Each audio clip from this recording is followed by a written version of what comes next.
We're at conference, CWU Conference 24. We've travelled all the way to Bournemouth to the biggest union event of the year to bring you the latest news coming out of it. Now, this is my first time here, so I want to see what it's all about. Come on.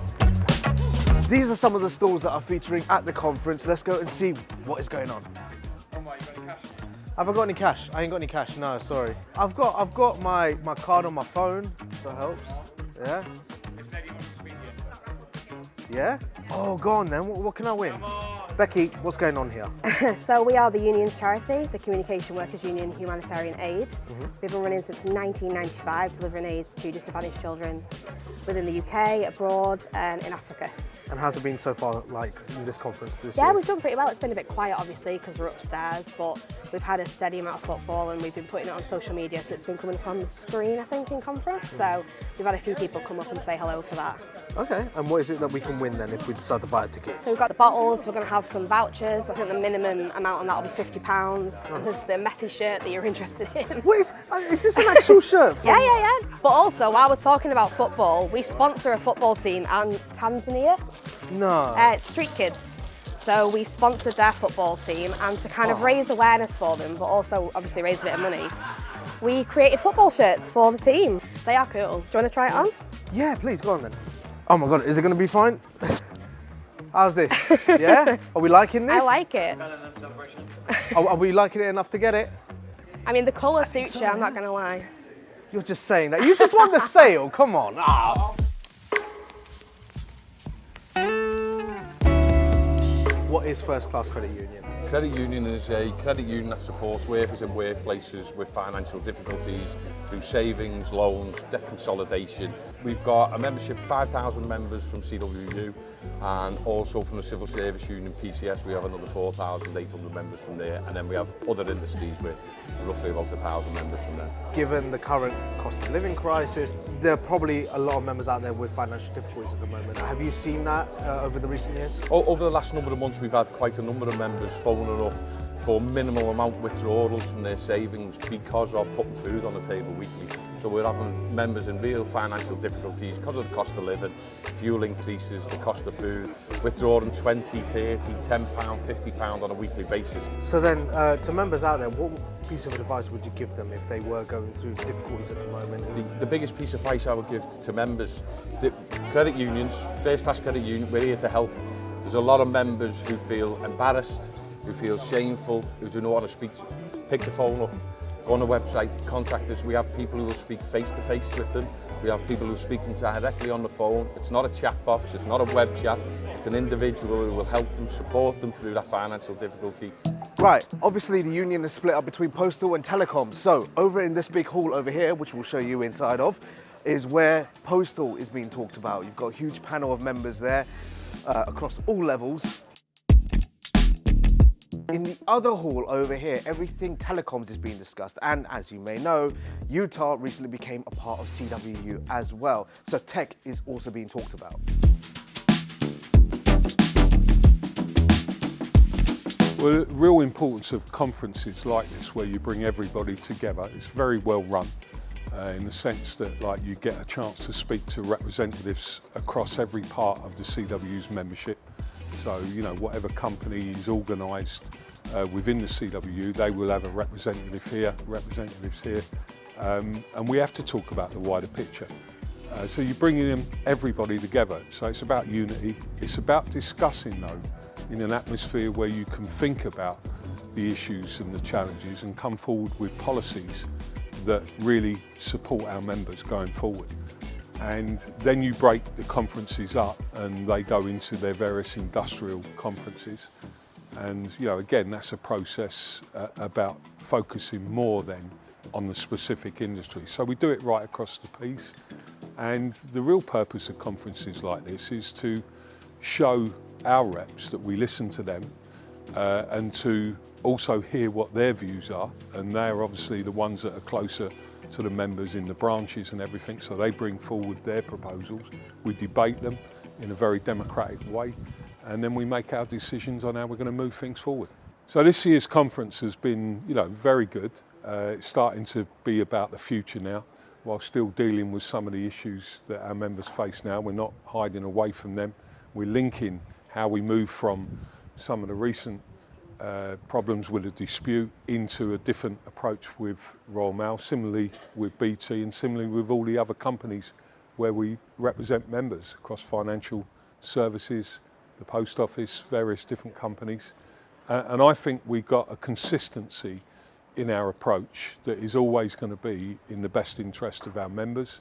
And we talked a lot about the New Deal for Workers and making this a year where we really moved that campaign forward in advance of any general election. That New Deal for Workers, you'll hear more from us on that because it's really important that our members get behind that campaign because that could change the world of work, shift the balance of forces back to working people, in whatever company they're in. So that's going to be a priority for us prior to the general election.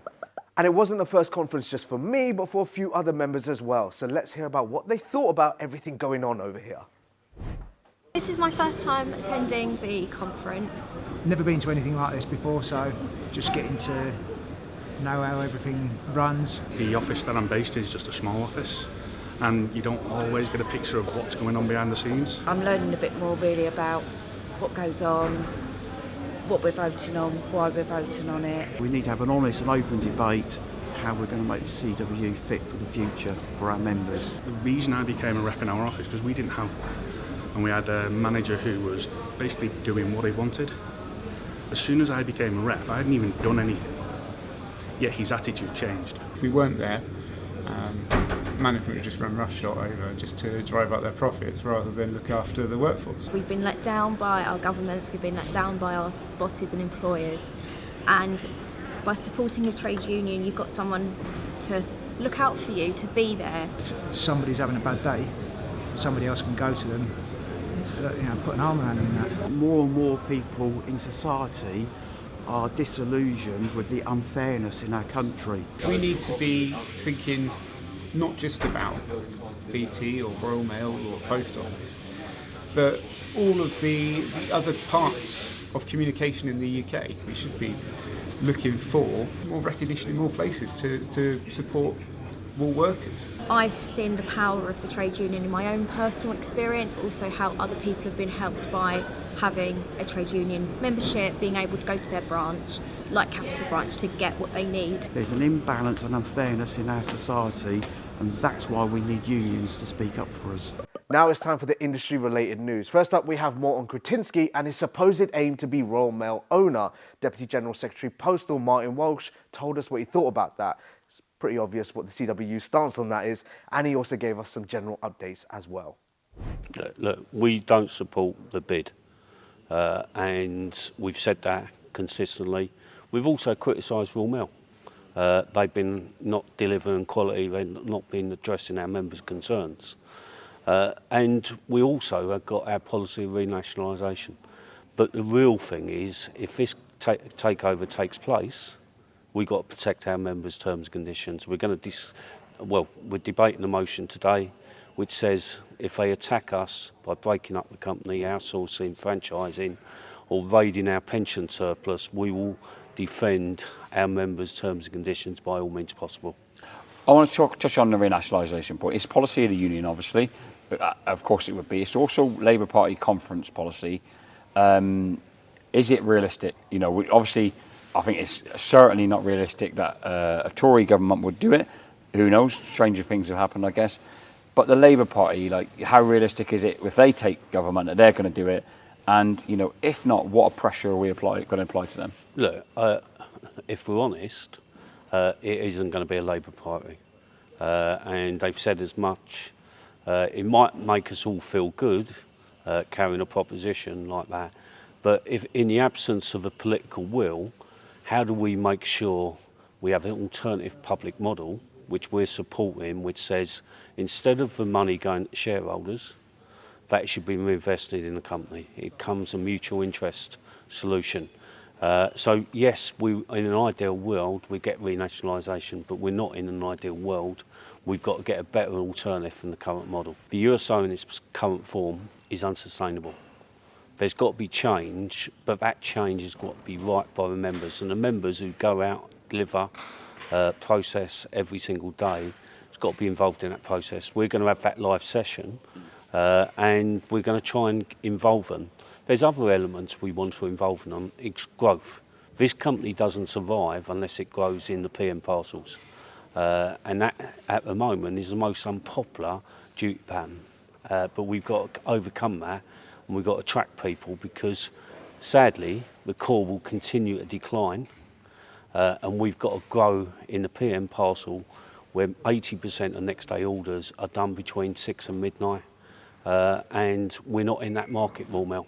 I think what's important about the USO debate, Ofcom are looking at 3-4 days or different types of speed of delivery. The talks we're having with the company, we think is the best option on speed of delivery. Germany's adopted a much later first class, it comes in Dave C, so they can come off airplanes in a similar way to Royal Mail. This strategy, if we get this right, we're going to model some units on the optimised model, and we're going to have a look at trialling. Only once we've looked at this will we decide whether we would support it or not. The important bit is it will improve attendance patterns, it will move to 4-day weeks, less Saturdays, rotations, and we're also looking at how many delivery points people are actually going to. So there is a model there which we support if it's the right model, but at the moment we're just looking at basically seeing whether we can get a statement of principles and trialling that. Next up, you may have seen this video go viral on social media last week. Yes. Okay. You first stand up.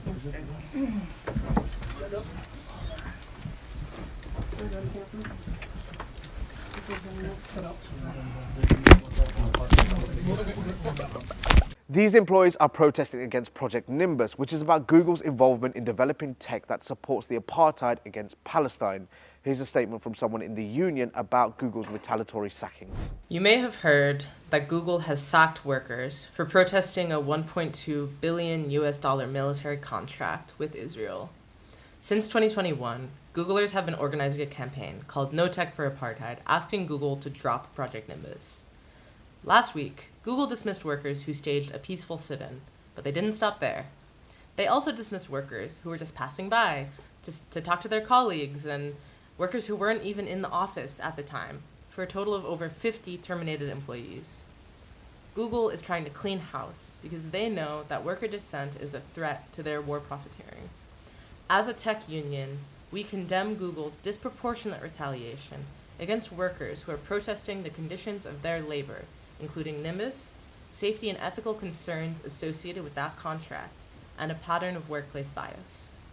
Utah members at Google stand with our colleagues in the USA, who will continue to organize No Tech for Apartheid in the UK until Google drops Nimbus. It's said that over 50 employees have been fired as a result of protesting against the company. We talked to John Chadfield of Utah about what this means about the wider trade movement and the tech industry. So No Tech for Apartheid are a group that have organised internationally Google workers to bring that clarion call to end Google's involvement in Project Nimbus. And through their activism, through particular direct action, took place mainly in the States but was globally organised, they were arrested. And anyone involved, even on the periphery, in fact, some workers who were not involved have had retaliatory measures, including firings, summary firings. And that number is at now 50, as of the statement this morning. So we're starting to see obviously this is creating bad PR. This is affecting their recruitment pipeline, Google. And it really is the kind of the very last tug on their mask of a tech for good company or some kind of new kind of employer that does things differently. Really, they're going after the same bottomless military industrial complex that all the big tech companies, whether outsource or pure tech companies, go for in the end anyway. And that's, Googlers are starting to see this. And actually, funnily enough, instead of the aim of quashing this kind of dissent within the company, which has been enormous, Googlers that have nothing to do with this have looked on and gone, wait a second, this is really unfair. And it's brought them to the cause and activated them to do this collective action. And actually, we've seen more people join on the back of it, join the union on the back of it in the UK. A lot of people contact us saying, hey, I see that you're associated with this group, you're part of this sort of coalition. How can I get involved? And those are Google employees. That Google as a company are desperate for trade unions and progressive organisations not to reach. They're desperate for them not to be politicised. And so by taking the retaliatory action that Google has, they've politicised their own workers. The tolerance for bad behaviour, unfair working conditions, that's decreased massively for Googlers. The Googlers I speak to, you know, the networks of Googlers I speak to, the tolerance for their company's behaviour in the public eye is now becoming a source of personal embarrassment for them. And as with all social justice campaigns, be it humanitarian, be it climate justice, be it, you know, anti-genocide, it shows people the power of collective action. And the knock-on effect of that is that they look to unions. Unions are the next logical step for them, particularly in the UK. We, you know, a lot of our Googlers, a lot of other seasoned activists that come to us, they've got that seasoning, got that experience through these kind of campaigns, ending Project Nimbus, No Tech for Apartheid, climate justice. And then they start to step back, and like I said, this mask has slipped to the company, and they're going, oh, wait a second, actually, we're not treated fairly at all, or what we're told we're working on here, you know, or we see ourselves as a privilege, we acknowledge our privilege and our high leverage status. But what about all these workers that are being exploited reviewing content in Kenya and getting paid dollars a day? You know, why can't we use our position to help them? And it brings us right back to how Utah came about. Keep going. I think we're at the real precipice of some change, and I think the more this progresses, the more people realise that, and it starts to make trade unions who actively organise on these bases seem like very attractive, and it makes them understand them a lot better. So we're on the precipice of a new collective understanding of really the power of workers to change and affect change around the world for good. Amazing stuff there. As you can see, the campaign No Tech for Apartheid is gaining some ground there, and it's probably going to impact us all in the future on some level. Next up, we have our special American guest, Senator Nina Turner. I can't put into words how incredible her speech was. Just have a listen. The essence of trade unionism is social uplift. That's lesson number one. So even though you have the privilege to be in this space, in this room, in this place, at this time, to talk about the hard task of restructuring your union, do not lose sight of what your ultimate purpose and mission is. The essence of trade unionism is social uplift. The labor movement has been the haven. Now this is Asa Phillip Randolph talking. The labor movement has been the haven for the dispossessed, the despised, the neglected, the downtrodden, and the poor. Hello, somebody. That is why you are together. That is what the mission is. You stand in the ready position. Just as your foremothers and forefathers who were in support of trade unions stood in the ready position. You stand in the ready position because of their memory. You stand in the ready position for yourselves, and you stand in the ready position for future generations. The essence of trade unionism is social uplift. The labor movement has been the haven for the dispossessed, the despised, the neglected, the downtrodden, and the poor. That is your mission. So you all must stay intact as a family so that you can fight for and also fight against. You have to hold political power accountable. And I understand from Chloe that the likelihood that Labor Party will be in power again means that you are uniquely positioned to hold them to account and to make a demand for what is good, for what is just, and for what is right. And in order to do that, sisters and brothers and family and friends of CWU, you got to be together. And the truth of the matter about certain leaders in your country, the truth of the matter about certain leaders in my country, the truth of the matter about corporate interests who are so consumed with greed that they will crush the hearts, the minds, the soul, and the spirits of people like you and people like me and not give a damn about whether we live or die. The truth of the matter is that people like us can no longer sit on the sidelines and be idle in the face of injustice, whether it is happening here, whether it is happening in the Gaza, whether it it is happening in the Congo, whether it's happening in Haiti, whether it's happening wherever it is happening in the world, people of good consciousness must stand up. The link that the general mentioned about politics and industry, they go hand in hand. You cannot separate the two. If you want to know what a government cares about, follow the money. Powerful stuff there from Nina. And it was a big thing, a massive thing to bring her over here because as a US Senator, as an activist, a supporter of the movement, it's imperative to widen the conversation. And that's what Senior Deputy General Secretary Tony Kerns touched on, a need to innovate, to change things up in order to grow this union so it can do more for you, the members. My overall view is it's been a decent conference. It's been a decent conference from headquarters perspective, as you say, but the whole objective here was to make sure that we would redesign and restructure a union that was fit for purpose, that was sustainable financially going forward, so as we can continue to represent our members in the workplace to the best of our effect. And sometimes that means getting involved in debates, and most people would say are very dry subjects about how the internal funding of the organisation works, what internal structures you have. But all that is necessary to make sure we build a union that's fit for purpose. And in that regard, I think the decisions taken by the branch delegates at conference constitutes a success for the CWU. If you look at our union, still about 95% of our members come out from a company that 40 years ago was the GPO.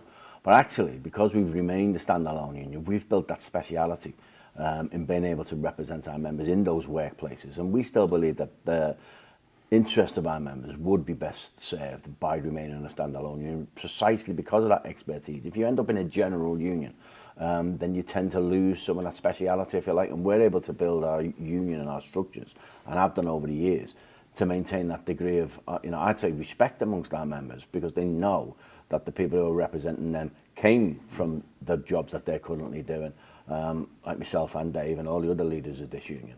And that builds, I think, a sense of empathy with what our members are going through. And I think that's best placed or best served for our members' interests by remaining a standalone union. We have to find a way of making sure that the members' money is utilised properly. And to do that, we have to change some of the structures in the rulebook. And that's what we've been doing and addressing the last couple of days. Is, again, as I know we keep saying, it's a dry subject, but it's necessary for us to go through that process so as we can end up with a union that is still in every workplace where our members are, and we still got that ability to represent them. And I'm absolutely convinced that the policies that the branch delegates, and they see this because they're branch delegates, they're much closer to the workplace and the workforce that we are. The branch delegates get that and voted accordingly. So I'm absolutely confident that the decisions we've made give us a very firm footing to move forward on behalf of our members. I don't want to go into too technical a detail, but before we arrived at conference, we sent out a number of documents to the branches and the reps who were attending conference for them to read. And we clearly set out not just some decisions about restructuring the organisation so as it becomes more cost effective, for want of a better phrase, but also we're not going to rest on our laurels, because we know there are challenges coming over the hill. We know government actions, the economy, the actions of the employer have a great impact upon, if you like, staffing levels, which in turn have a great impact upon membership levels, which in turn have a great impact upon income. So we've immediately set out, as part of the documentation that branches have discussed and voted upon, if you like, a second phase, a phase 2 you want to call it, about how we're going to make sure that every branch is financially sound, every branch is able to represent its members in the workplace. And that's the work we'll be getting on immediately. We come back from conference, which for some of us is this week, and that's what we'll be doing when we get back. It's not just about coming in and going, we have to save some costs and everything in the world is going to be rosy. No. We're well aware of the challenges that our members are facing, and we're well aware of the challenges that in turn brings to the union. And what we set out is, of course, to make sure we get through that process.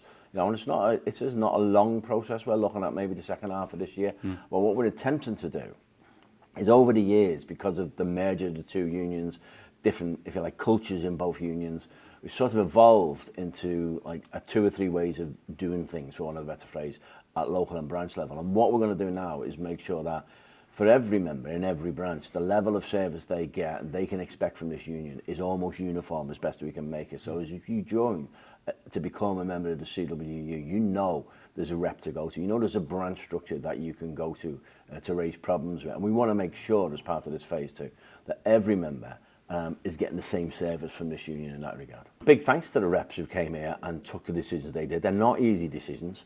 A lot of them affect how those branches themselves and those reps in those branches have operated for a long, long time. And we're talking about decades here. And they've taken the decisions, they've listened to what we've had to say, they've listened to the debate, and they've taken the decisions to change the structure and the funding of this organisation for the better. And for the members, I think that should give them a great degree of confidence that rather than just be any union, we're making sure that we're the union that represents those members directly in the workplace. And so the message the members should take away from this is we're serious about making the CWU a standalone union in their interests.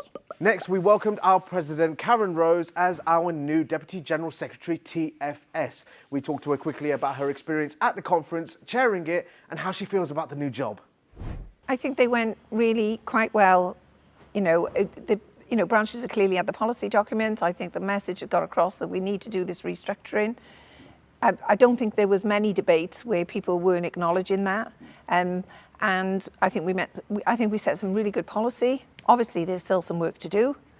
These are the foundations. These are the things that we will now go away and we can make some changes, but there'll need to be further changes as well. And I think that message came across very, very clearly that actually everybody is bought into the idea that keeping the CWU as a restructured standalone union is the priority. Everybody has incredible pride in the CWU, and I think rightly so. I think I said in my opening address on Sunday, I think we offer some of the best in class representation in the trade union movement, actually. It's about coming together, having the debates. We all have differences of opinions, and actually trade unionists, there probably is a bit of a broad church of opinion. But the most important thing is that we make those decisions about what is the outcome, what is the policy, what are we going to do. We do that democratically. And then once we've made that democratic decision, we all unite behind that decision. The members of this union, right, are part of one of the best unions in the UK, right? We're a campaigning union. We campaign for working people. And we absolutely, as I said a little bit earlier, we give first-class representation when they need it. But there's always room for recruiting more people, and there's room for more reps. There's room for people to participate more. What we need is to build this union, and for that we need more people to become active, and we need more people to join. Obviously, you take over now from your great friend Andy Kerr. You must be really excited to and relishing getting stuck in. Yeah, I'm looking forward to it. Gonna miss Andy. Yeah. We've worked together probably 20 odd years, and it's going to be really, really strange without Andy being, part of the team. And we are a team, and we've worked together for a long time. But it is a new challenge for me. It's a completely different position in that, as a lay person, and chairing the executive, it's not the same as being an officer and being the lead, the lead negotiator in the constituency. But yeah, I'm looking forward to it. I've not obviously done that leadership role before, but I have done, roles in the past where I've covered officers' roles and things like that. So I've had experience of doing kind of a lead negotiator on certain subject matter and everything, but quite clearly not at Deputy General Secretary level, and it is a step up, and I've no doubt that it's going to see us challenges, but I'm up for the challenge. And lastly, following on from what Karen just said there, we must acknowledge our outgoing Deputy General Secretary, Andy Kerr. He steps down after serving the union for decades, and he has a final message for our members. I'll miss this organisation. I mean, I've put my life into it, and I think that what I've said in that speech was, it's been an honour and a privilege for me to do that work. I've met people, I've seen many things, met many people, made great friends all over the globe. But I'm proud of certain things I've done over the years. But as I say, I'm proud of it, but it's been a privilege. Ever since I started work, I've represented workers, and that's the right thing to do. It's just instinctive to me to do the right thing by them. And we don't always agree. We have these conferences, we have the debates, and I think again, I said at the General Conference, the enemy is not within this union. It's not within the T&FS area. It's not within the wider CWU. We're not the enemy. We can have the debates, we can get to a decision, and we follow it through. That's the democracy that we believe in, very much so. So I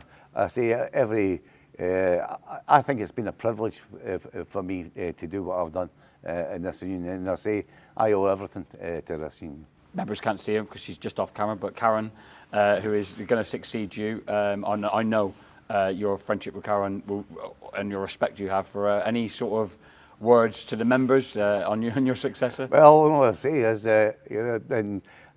you've got nothing to worry about in that respect. I mean, I've made the point that the strategies, the policies we put forward, Karen and I are absolutely aligned in that. So it's going to be a smooth transition. That's what I will say. So there ain't going to be some sort of gap in between. It's a smooth transition forward. I've got every faith in Karen. As I think I did say at the General Conference, that Karen will do it her way, and so she should. That's the way it'll be. There is, I was going to say there was not two Andy Kerrs, but there's not two Karen Rosies either. But in that respect, she'll do it her way. But I'm absolutely confident we can build this organisation. We'll work hard on behalf of the members. I know what sort of hours that Karen puts in, and I know she'll continue to do it. So I think everything's rosy for the future, and I'm really pleased that I handed the baton on to Karen. And that about does it for our conference special. Thank you so much for tuning in to CWU Live. As always, if you have any questions or anything you'd like to see on the show, please comment below. Thank you so much again for tuning in, and until then, stick with the union.